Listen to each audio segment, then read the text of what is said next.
El mago que emergió del fracaso. Volumen 2. Epílogo, el triple motivo. El conde Porquenadar tenía la responsabilidad de la primera línea de defensa de Ainur contra los ataques imperiales. Anteriormente tenía territorio en el norte, pero debido a su mala gestión de la revuelta y a los recelos sobre la forma en que dirigía sus dominios, fue reubicado en Nadar, en el oeste. Nadar limitaba con el imperio, y se esperaba que el conde preservara las relaciones diplomáticas de Ainur. Aunque sonaba impresionante, el prestigio no hacía más que endulzar la verdad. Si no lograba evitar una guerra, su territorio sería el primero en sufrir. Se suponía que eso lo motivaría a hacer todo lo posible para evitar ese resultado, pero lo único que hizo fue ponerlo ansioso. Había desarrollado unas habilidades diplomáticas pasables, pero poco más había cambiado para mejor desde su traslado. Hacía unos días que le había llegado un informe que le hizo entrar en una espiral de ira y pánico que aún no había remitido. El príncipe heredero, Ceylan Crosellode, venía a inspeccionar. En el momento en que escuchó la noticia, su rostro perdió el color. Lo que esperaba no era esto. Si la corona tenía una queja, normalmente enviaba a un funcionario al territorio para investigar primero. Aquí, una de las personas más poderosas del país tiraba ese precedente por la ventana. Desafiaba toda lógica. La mente de Porqué giraba a toda velocidad. ¿Se ha enterado de mi corrupción? No puede haberlo hecho. Me habría convocado a palacio, encadenado, si le hubiera convenido. Va a visitarnos para buscar pruebas. Entonces, ¿qué va a pasar? ¿Va a venir realmente? ¿Qué pasará cuando se vaya? Los pensamientos de Porqué se confundieron y adormecieron su mente. Al mismo tiempo, su paso se aceleró al acercarse al salón. Aunque sus sirvientes lo llamaban desde atrás, apenas los escuchó. Espera. Documentos. Intentaron seguirle el ritmo, pero no tuvo los medios para reconocer siquiera su existencia. Hacía esperar a su invitado y CEO conspirador. Porque entró en el salón y encontró a un hombre sentado en el sofá. Parecía tener unos 40 años. Dos de sus ayudantes estaban detrás de aquel sofá de cuero fino, mientras él estaba sentado con las piernas dobladas, fumando un cigarrillo de una manera impropia de un encuentro con un noble de alto rango. Estaba claro que trataba esta visita como un derecho, no como un privilegio, porque estaba más que dispuesto a pasar por alto su insolencia. De donde procedía su visitante, los títulos nobiliarios del reino no significaban nada. Si porque comparara a su invitado con él, bien podría encontrarse con un rango superior. Su pelo negro estaba minuciosamente peinado. A pesar de su comportamiento irrespetuoso, su rostro era una imagen de honestidad. Al ver su rostro, daba la impresión de que actuaba así porque se suponía que debía comportarse así. Y así era, solo demostraba con sus actos que tenía una posición más elevada que el señor de la casa. Iba vestido de una manera peculiar en el reino. La mayor parte de su uniforme era negro. Un aiguillet dorado le cruzaba el hombro. Llevaba medallas en forma de estrella y de cruz en el pecho. Su uniforme era perfecto hasta el más mínimo detalle, un uniforme inmaculadamente cuidado de un oficial del hostil Imperio Higis. El hombre miró a Porqué y una pequeña sonrisa apareció en sus labios. Conde Porquenadar. Es un placer ver que le va tan bien. ¿Y bien? No estoy nada bien. Preferiría que se guardara las bromas, General Grants. Disculpas. No quise ser grosero. Leon Grants, del ejército de campaña del este del Imperio Higis, era un general de muchos, pero dirigía hasta 10.000 hombres. Aunque Leon se disculpó, no hizo ningún movimiento para inclinar la cabeza.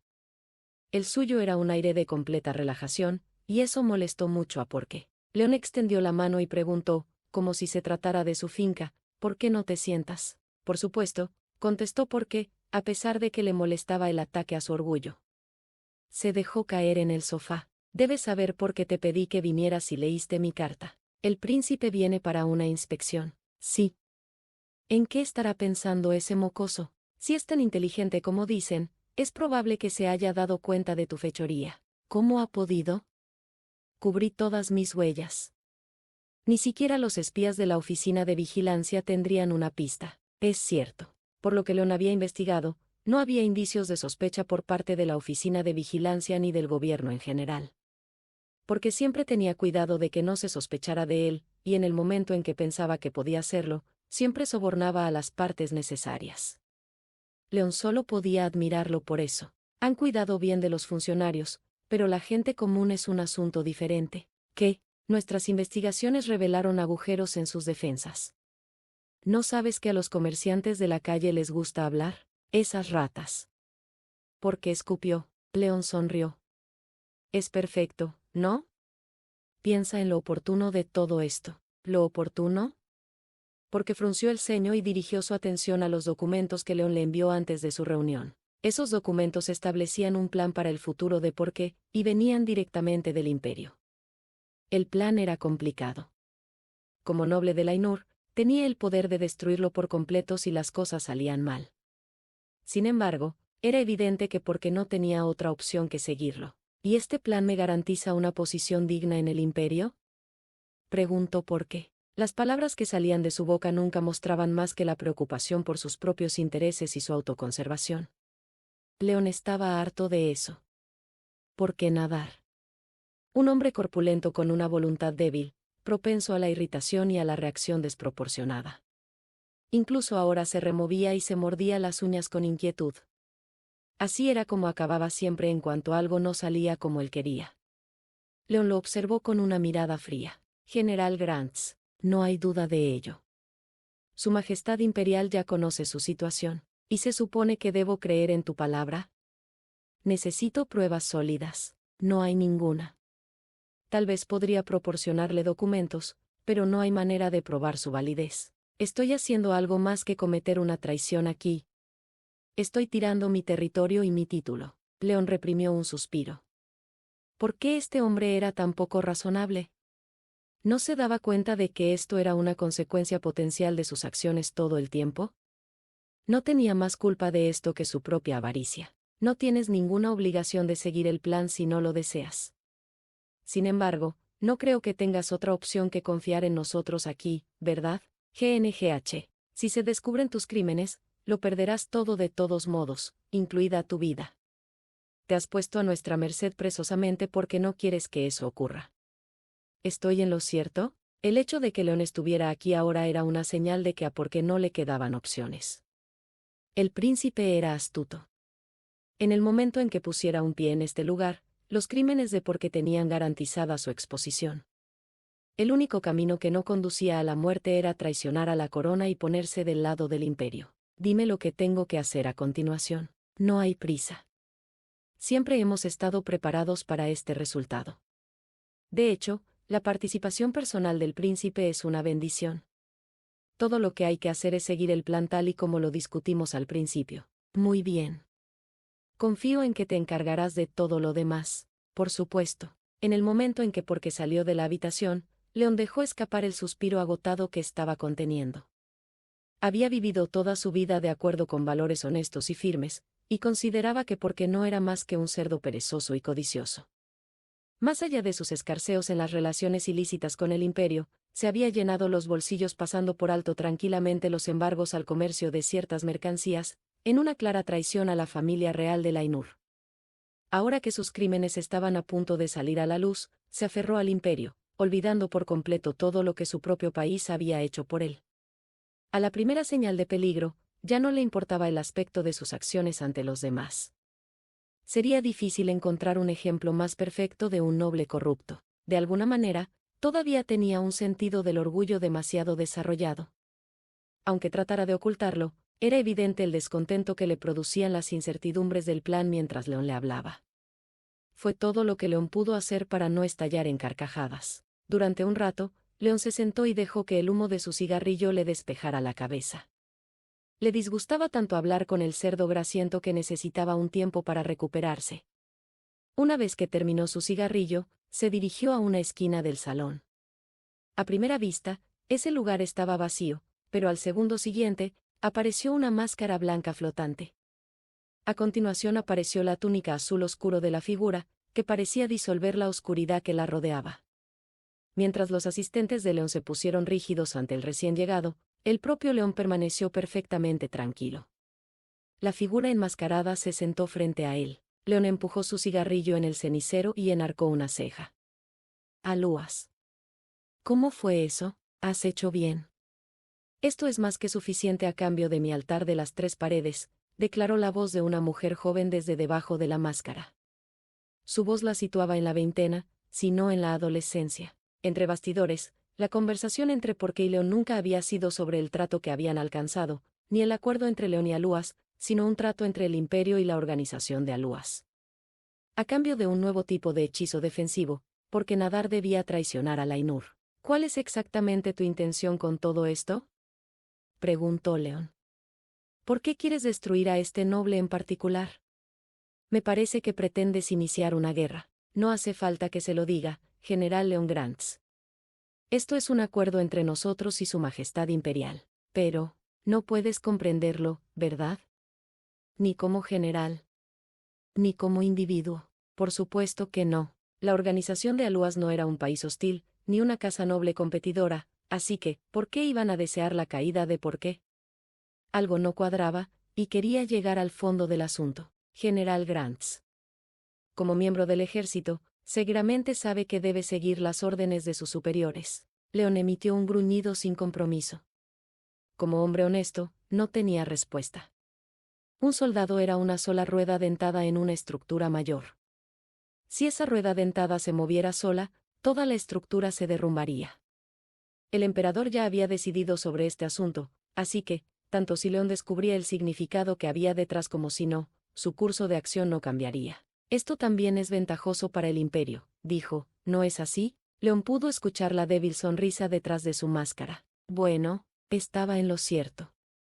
Cada vez había más informes sobre el meteórico aumento de poder de las tropas mágicas de Lainur. Dichos informes seguían sin confirmarse, y si eran ciertos, era ambiguo el grado de dramatismo del cambio.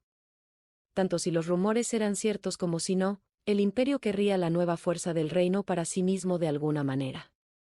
Por eso, la aparición de Aluas podía considerarse muy afortunado. Si el plan funcionaba, el Imperio podría evitar la guerra con Lainur, aprender la información que necesitaba y seguir como si nada hubiera pasado. Mientras lo entiendas, no veo por qué tendrías alguna objeción. Lo entiendo, sí. El aumento de la calidad de los magos de Lainur era una amenaza para el Imperio. Su magia ya era lo suficientemente fuerte, y este nuevo desarrollo solo podía significar problemas para los planes del Imperio de extender su territorio hacia el sur. El Imperio ya estaba luchando por poner a sus propios magos a la altura del reino. El grano de arena que eran las tropas mágicas de Lainur se estaba convirtiendo rápidamente en una montaña. La única opción era averiguar qué estaba pasando realmente. ¿Tienes alguna información nueva, Aluas? Todavía lo estamos investigando, pero es casi seguro que tiene que ver con su mayor consumo de plata. Me lo imaginaba. El consumo de plata del reino empezó a aumentar gradualmente en la misma época en que empezaron a circular los rumores. Porque el Imperio estaba investigando el asunto, y ahora las cosas estaban llegando a un punto crítico. Sacrifiquemos a Porqué Nadar. Eso fue lo que dijo Aluas antes de que el conde se involucrara. El recuerdo de esas palabras hizo que León sintiera un escalofrío incluso ahora. Una risa elegante resonó en el salón como una campana de plata. Era el sonido más impropio de alguien que planea la caída de una parte que no se preocupa. La desconexión hizo que sonara aún más espeluznante. Aluas se levantó de su asiento y se fundió de nuevo en la oscuridad del rincón de la habitación. Los heraldos de plata del amanecer, ¿eh?, murmuró León, enviando una bocanada de humo hacia el techo. Palabras finales. Me alegro de verte de nuevo. Este es el autor, Gamei Hitsuji. En primer lugar, me gustaría agradecerles que se hayan hecho con un ejemplar del segundo volumen de El mago que emergió del fracaso. En este volumen, Arcus pasa de los 10 a los 12 años y anuncia el heterómetro, una escena que sé que todo el mundo estaba deseando ver. ¿Cómo afectará su increíble invento a su vida? Tras sufrir años de infortunio, Arcus es finalmente reconocido como el genio que es. Esperemos que esto sea un desarrollo catártico para muchos de ustedes. Bien hecho, Arcus. La segunda mitad de este volumen fue escrita exclusivamente para la versión publicada.